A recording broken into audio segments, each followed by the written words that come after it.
Doctor B R Ambedkar doctor B R Ambedkar Ambedkar ఆశయాలను అంబేద్కర్ ఆశయాలను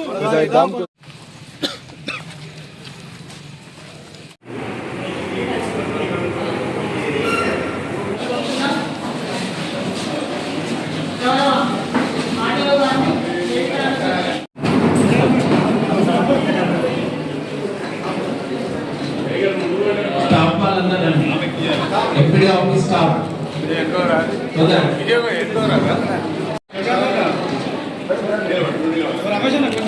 పంచాయతీ కార్యదర్శి కూడా రండి. మీ ఎంపీడీసీ గారికి సన్మానం చేసేటప్పుడు పంచాయతీ కార్యదర్శులు మీ సంబంధిత గ్రామ ఎంపీడీసీకి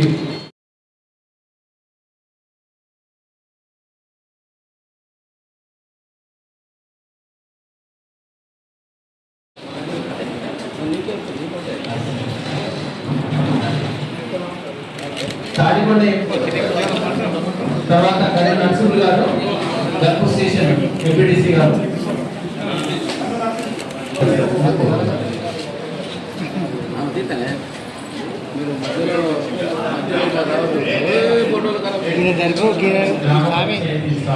కూడా సన్మానించాల్సిందిగా కోరుతున్నాం.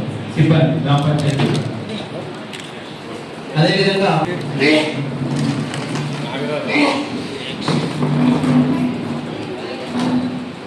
గ్రామ పంచాయతీ సిబ్బంది తరఫున కూడా సన్మానం చేస్తున్నాం. అదేవిధంగా గల్పూర్ ఎంపీడీసీ గారు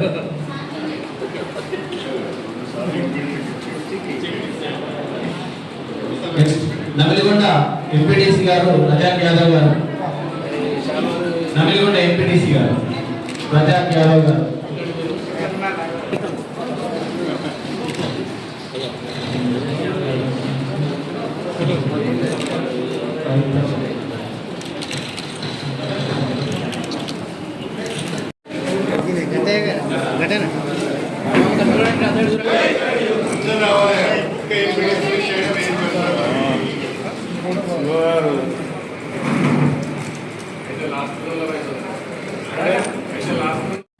ఈనాటి 5 సంవత్సరాల పూర్తి చేసుకున్న ఎంపీటీసీల వీడియో సమావేశానికి ముఖ్య అతిథిగా వచ్చేసిన కసితో ఉన్న మన నియోజకవర్గ అభివృద్ధి దాదా 15 సంవత్సరానికి వెనుకబడ్డ మన నియోజకవర్గాన్ని అభివృద్ధి చేయాలంటే కసితో ఉన్న మన నాయకుడు మన అధ్యక్షత వహిస్తున్న ఎంపీ గారికి ఎంఆర్ఓ గారికి ఎంపీడీఓ గారికి తోటి ఎంపీడీలకు నాయకులకు అధికారులకు పత్రికాలకు అందరికీ నాయక నమస్కారాలు. గత 5 సంవత్సరాల నుండి మేము ఎంపీడీలో ఉన్నాం కానీ ఎటువంటి అధికారాలు కానీ నిధులు కానీ లేక చాలా ఇబ్బంది పడ్డాము. అయినా కూడా అప్పుడో ఇప్పుడు మన ఎమ్మెల్యేగా మన గణేష్ దేశాలు ద్వారా కొద్దిగా అభివృద్ధి చేసుకున్నాము. ఆ విధంగా మేము కొద్దిగా బాగా నిలబడి ఉన్నాము. ఇప్పుడు అసలు టైంకి వచ్చేవరకే మాకు వచ్చేవారు మాకు రిటైర్ కావడం చాలా బాగా అనిపిస్తుంది. ఈ సమావేశానికి స్టేషన్ గన్పూర్ అభివృద్ధి ప్రదాత మన స్థానిక శాసనసభ్యులు గౌరవనీయులు పెద్దలు కళ్యాణ్ సిఐ సార్ గారికి నిజంగా ఈ 5 సంవత్సరాల కాలంలో మా ఎంపీటీసీలము ఎంపీపీ గారితో ఒక కుటుంబ సభ్యులాగా అందరం కలిసిమెలిసి ఎటువంటి ఇబ్బందులు ఎటువంటి ఇచ్చినా అన్నీ ఎదుర్కొని కలిసికట్టుగా పనిచేసి మాకు కానీ ఒకటే బాధాకరం ఏంటంటే కాలపరిమితి అది తొందరగా ముగిసిపోయింది. ఎందుకంటే వాస్తవానికి మాకు నిధులు లేవు. ఎంపీటీసీలకు ఎటువంటి నిధులు లేని పరిస్థితుల్లో ఏ నాయకుడు కూడా మమ్మల్ని ఆదరించినటువంటి నాయకుడు లేరు, ముందుకు నడిపించిన నాయకుడు కూడా లేరు. కానీ దురదృష్టం ఏంటంటే నిజంగా నీతి నిజాయితీకి మార్పైనటువంటి సార్ కళ్యాణ్ సార్ గారు ఇప్పుడు ఉండడం నిజంగా ఇప్పుడు ఉండే వాళ్ళకు అదృష్టం. కానీ మేము ఆ అదృష్టాన్ని కోల్పోయినందుకు మేము నిజంగా బాధపడుతున్నాం. సార్తో అభివృద్ధిలో మేము కూడా ఒక భాగస్వామ్యమై నిజంగా మేము కూడా ప్రజల మధ్యలో పనిచేసిన పేరు మాకు కూడా తగ్గేటువంటి ఘనత మాకు ఉండేది. అటువంటి మేము నిజంగా సార్తో మాకు లేకుండా పోయినందుకు మేము బాధపడుతున్నాం. నిజంగా చాలా బాధాకరం.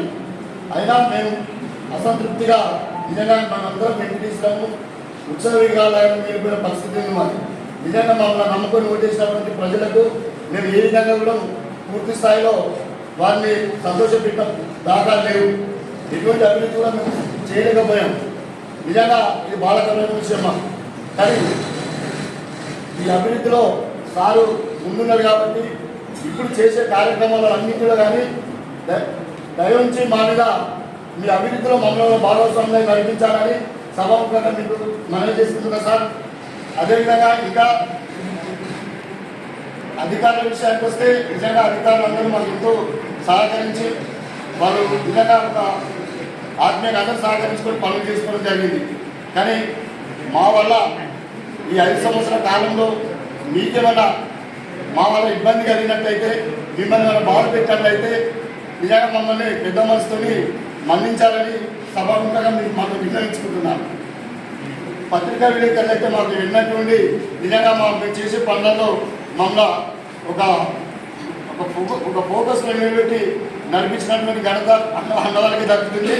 ఇది పత్రికా విలేకరులకు సభాముఖంగా మీకు అందరికీ నమస్కారం చేసుకుంటున్నానే. ఈ అవకాశాలు నాకు ఇచ్చిన వాస్తవానికి మాకు వాస్తవమే, కానీ వాస్తవికంగా ఒక అదృష్టం ఉన్నది. సర్పంచ్ లేకపోవడం వల్ల వర్క్ చేయడం లేదు. అధికారులు మనందరికీ సహకరించినందుకు మేము చాలా సంవత్సరాల నుండి కష్టపడినాం. ఒక మంచి లీడర్ నాయకత్వంలో పనిచేస్తే నియోజకవర్గానికి గుర్తింపు వస్తుంది. ఒక స్కూల్లో టీచర్ మంచి పాఠాలు చెప్తే ఏ విధంగా కనుక ఆ స్టూడెంట్ ర్యాంకు సంపాదించి మన పేరు వస్తుందో, అదేవిధంగా ఒక నియోజకవర్గంలో మంచి లీడర్ దగ్గర పనిచేస్తే ఏ నియోజకవర్గంలో పోయినా కూడా మంచి గుర్తింపు వస్తుంది అనేది బాగా ఉండే. కానీ మా దురదృష్టవశాత్తు మేము సార్ను కష్టపడి గెలిపించుకోవడం జరిగింది. అతి కొద్ది కాలంలోనే మా పదవి విరమణ చెందడం జరుగుతుంది. అయినా కానీ సార్ దయచేసి ఇందులో కేపబిలిటీ ఉన్న లీడర్స్ ఉన్నారు సార్. ఒకవేళ ఏదైనా ఛాన్స్ వస్తే కూడా ఖచ్చితంగా మా ఎంపీటీసీలను, ఎందుకంటే ఈ పోయిన మొత్తం ఫండ్ రాక అధికంగా మీకు అంటే స్టేజ్ పైన చెప్పే కదా సార్, అధికంగా ఖర్చులు పెట్టుకున్నారు సార్. అధికార పార్టీ ఉన్నా కూడా విపరీతంగా ఖర్చు పెట్టుకొని తెలిసిన వాళ్ళు ఉన్నారు. ఉన్నదాములో లాస్ అయిన ఎంపీటీసీలు కూడా ఉన్నారు సార్. ఒకవేళ మీలాంటి నాయకుల నాయకత్వంలో పనిచేయాలని చాలా మందికి ఉంది కాబట్టి ఏమైనా అవకాశాలు వస్తే వారికి కల్పించి రిజర్వేషన్ పరంగా కల్పించేసి ఆదరించాలని మా ఎంపీటీసీల తరఫున, మా ప్రజాప్రతినిధుల తరఫున కోరుకుంటున్నాను సార్. ఎందుకు అంటే మీరు డెవలప్ చేసే విజన్ తోటి వచ్చారు కాబట్టి మేము ఇచ్చిన మాట ప్రకారం మా ఊళ్ళలో కూడా మాకు నమ్మి ఓట్లు వేశారు. కానీ మండలానికి వచ్చేసరికి అయితే గ్రామ పంచాయతీకి వస్తే వచ్చిన నిధులను ఏ విధంగానైనా తీర్మానం చేసి మలుచుకునే విధంగా సర్పంచ్లకు అవకాశం ఉంది సార్. అలాంటి పరిస్థితి మా ఎంపీటీసీలకు లేకుండా సార్. ఓ 20 లక్షలు 30 లక్షలు వచ్చిందంటే అది వచ్చిందిరా అని చెప్పి మేము వర్క్ తీసుకొని వచ్చేసరికి ఈ రోడ్ వేయడానికి లేదు, ఈ డ్రైన్ వేయడానికి లేదు, ఈ కట్టడానికి లేదు, ఈ కాలనీలే కట్టాలి, ఇక్కడే కట్టాలని ఆన్సర్ పెట్టడం వల్ల సార్ చాలా మంది ఎంపీటీసీలు కూడా ఇప్పటివరకు పనులు చేయని ఉన్నాయి. సపోజ్ కొన్ని కాలంలో ఎస్సీ కాలనీలే కట్టాలంటే అది అన్ని అయిపోయింది అనుకోండి, ఆ వర్క్ సంబంధించి ఏ లేకపోవడం వల్ల అట్లా ల్యాబ్స్ చేసి ఇప్పటికి కూడా వాళ్ళ ప్రొసీజర్స్ కూడా అట్లానే ఉన్నాయి సార్. ఇట్లాంటివి కాకుండా వాళ్ళ అవసరాలకు అనుగుణంగా వాళ్ళ ఇచ్చిన హామీల ప్రకారం నెక్స్ట్ అంటే తమ దృష్టికి తీసుకొచ్చేది అంటే మీరు గౌరవ సీఎం గారికి దగ్గర ఉంటారు కాబట్టి ఇట్లాంటి కొన్ని సమస్యలు తమ ముందర పెడుతున్నాం సార్. మేము కాకపోయినా కూడా మా వచ్చే తరాలు కూడా వాళ్ళు కూడా ఇలాంటి ఇబ్బంది పడదనే ఉద్దేశం మీద ఈ సభాముఖంగా తెలియజేసుకుంటున్నాను సార్. వారికి ఏమైతే అవసరాలు ఉన్నాయో వాళ్ళకి వచ్చిన పనులు ఆ విధంగా చేసుకునే విధంగా దయచేసి వారికి ఎంపీటీసీలకు అలాంటి అవకాశాలను కల్పించండి సార్. అదేవిధంగా ఇన్ని రోజులు మాకు మేము సరే ప్రజాప్రతినిధులుగా ఎన్నుకోబడినాం కాబట్టి ఒకవేళ ప్రజల తరఫున అధికారుల దగ్గరే కానీ ఇంకెవరి దగ్గరైనా కానీ మేమే కానీ మా ఎంపీటీసీ సభ్యులే కానీ మిగతా ఎవరైనా కూడా ఏమన్నా మాట జారున్నా కూడా ఏమైనా చేసినా కూడా ఈ సభముఖం వారిని కోరుతున్నాను, పెద్ద మనసుతో మన్నించండి అని చెప్పేసి. ఎందుకనంటే మేము కేవలం మా కోసమని కాకుండా ప్రజా ప్రతినిధిగా వచ్చినాం కాబట్టి మనం నమ్మి గెలిపించిన ప్రజల కోసము ఒకనొక సందర్భంలో ఏదైనా పని కాకపోతే మీ దగ్గర ఆవేశం మీద మాట్లాడుకుంటూ తప్ప ఏ విధమైన కక్ష సాధింపులు కానీ ఇలాంటివి కానీ మీకు కానీ మా ఎంపీటీసీలకు కానీ ఏమి లేవు. ఒకవేళ ఏ విధంగా అయితే ఉన్నారో అదే విధంగా వాళ్ళు పదవి లేకపోయినా కూడా ఏదైనా నమ్మి వచ్చినప్పుడు పనిచేసే విధంగా ఉండాలని చెప్పేసి అధికారులను కూడా కోరుకుంటున్నాను. ఇన్ని రోజులు కూడా మాకు మేము చేసే ప్రతి ఒక్క పనిలో కూడా మాకు మేము చేసిన చిన్న కార్యక్రమాలైనా కానీ మాకు ముందడి నడిపించినటువంటి మా ప్రెస్ సోదరులకు, ప్రింట్ అండ్ ఎలక్ట్రానిక్ మీడియా సోదరులకు ప్రత్యేకంగా ధన్యవాదాలు తెలియజేసుకుంటున్నాను సార్. మనం చాలా కష్టపడి తెలుసు, మన బాధ మనకు ఉన్నాయి, అది వాస్తవం. కాకపోతే సార్తో ఉండి మాకు ఒక కార్యకర్తగా సార్ దగ్గర పనిచేసుకుంటూ అందరం కలిసిమెలిసి పనిచేసుకోవాల్సిందిగా మనం చేసుకుంటూ సభా అధ్యక్షులు మన ఎంపీ గారికి, మా ముఖ్య అతిథి ఎమ్మెల్యే గారికి,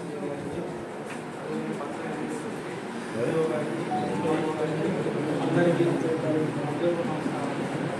అదేవిధంగా అందరికీ నా నమస్కారాలు. నేను 5 సంవత్సరాలు కొన్ని పనులు మాత్రమే చేసింది, చాలా పనులు కాలేదు.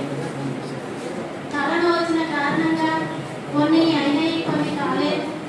నేను అధికారం ఏమంత బాగా ఎంపీటీసీలో లేదు, నాకు తెలిసినంత వరకు సర్పంచుకున్నంత ఎంపీటీసీలో లేదు.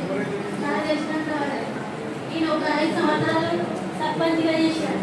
సార్ ఉన్నప్పుడు నేను కొన్ని అభివృద్ధి పనులు చేసిన మళ్ళీ ఎంపీటీసీగా అయ్యింది, మళ్ళీ ఎంపీటీసీగా అయ్యి నేను మామూలుగానే కొన్ని అధికారాలు లేవు, బిల్లులు లేవు, పనులు కాలేదు. కరోనా వచ్చింది, అన్ని కొన్ని ఇబ్బందులు జరిగినాయి. ఒక ఆడపిల్లకు ఇంట్లో వెళ్ళే పరిస్థితి లేదు నాకు. నేను ఈ ప్రజలకు వచ్చిన అంటే నాకు మహిళా రిజర్వేషన్ కావడం నాకు గర్వకారణంగా ఉంది. అప్పుడు 5 సంవత్సరాలు, ఇప్పుడు 5 సంవత్సరాలు, 10 సంవత్సరాలు నేను చేసిన. 15 సంవత్సరాల అనుబంధం ఉందండి. ఈ రోజున నేను ఇక్కడ నిలబడడానికి నా వెంటనే ముందుకు నడిపించిన నా భర్త శంకర్ గారికి నా ఉద్యోగులకు అభినందన తెలియజేస్తున్నాను. అలాగే నా మీద విశ్వాసం ఉంచి 3 సార్లు నన్ను గెలిపించి ఇక్కడి వరకు తీసుకొచ్చిన నా గ్రామ ప్రజలకు కూడా మనస్ఫూర్తిగా అభినందనలు తెలియజేస్తున్నాను. కాకపోతే ఎంపీటీసీ వ్యవస్థ గురించి చెప్పాలంటే నేను గతంలో ఫస్ట్లో ఎంపీటీసీగా గెలుపొందినప్పుడు 3 నెలలకు ఒకసారి జీతం ఉండేదండి, 50 రూపాయలు. అది సీట్ కవర్లో పెట్టించేవారు. అప్పుడు అసలు ఆ 5 సంవత్సరాల కాలంలో కూడా మా సభ్యులకి నేను సంతోషంగా ఇవ్వడానికి కూడా వాళ్ళకి అవి డీజీ డబ్బులు కూడా సరిపోయేది కాదు. అదనంగా నేను అడిషనల్గా డబ్బులు ఇచ్చి వెళ్ళేదాన్ని. ఏ రోజు కూడా నేను కావాలంటే చేయలేదు. అంటే నేను జీతం గురించి చెప్పట్లేదు, ఎంపీటీసీ వ్యవస్థలో మార్పు రావాలని. జీతం పెరగడం వల్ల ఎంపీటీసీ వ్యవస్థలో మార్పు రాలేదని. ఎందుకంటే మమ్మల్ని నమ్మి ఓటేసిన మా గ్రామ ప్రజలకి పూర్తి స్థాయిలో అభివృద్ధి చేయలేకపోయాం. సారు కారణంగా మేము కొన్ని అభివృద్ధి చేసినా కూడా మాకు మనస్ఫూర్తిగా మమ్మల్ని నమ్మిన ఓటేసిన జనానికి పూర్తి స్థాయిలో అభివృద్ధి చేయలేకపోయాం. మా తరం గడిచిపోయింది. 15 సంవత్సరాల్లో కూడా ఎంపీటీసీ వ్యవస్థలో మార్పు రాలేదు.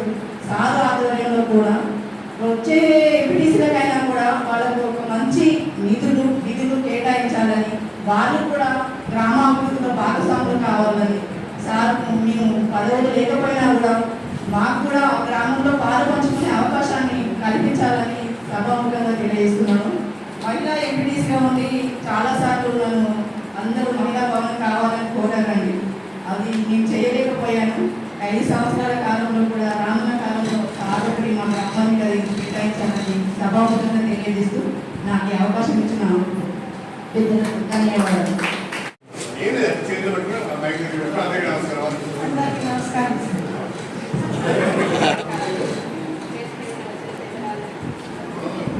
అందరికి వచ్చినందరికీ, పెద్దలందరికీ,